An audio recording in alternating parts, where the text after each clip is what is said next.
ယခုမြင်တွေ့နေရတာကတော့ကြောက်စိမ့်အလုံးကြီးတွေကို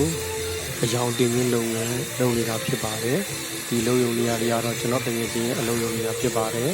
ကြောက်စိမ့်ပရိအလုံးစိုက်ကြီးတင်းနှစ်ဘောလုံးအရွယ်ရှိတဲ့စိုက်ကြီးတွေကိုအယောင်တင်ခြင်းပြုလုပ်နေခြင်းဖြစ်ပါတယ်ဒီအရာတွေကိုဘယ်လိုနေရာမှာအသုံးပြုတယ်လဲဆိုတော့တရုတ်တွေရဲ့အယူဆအရကျမ်းမာရေးသွေးလီကောင်းမှုအောင်လက်ဝါးထဲမှာထည့်ပြီးတော့စုပ်လိုက်ဖြန့်လိုက်သွေးလီကောင်းမှုအောင်လေ့ကျင့်ခန်းလုပ်တဲ့နေရာမှာအသုံးပြုကြပါတယ်ဒီမတန်မှသွေးလီကောင်းမှုရည်ရွယ်တဲ့လေ့ကျင့်ခန်းဖြစ်ပါတယ်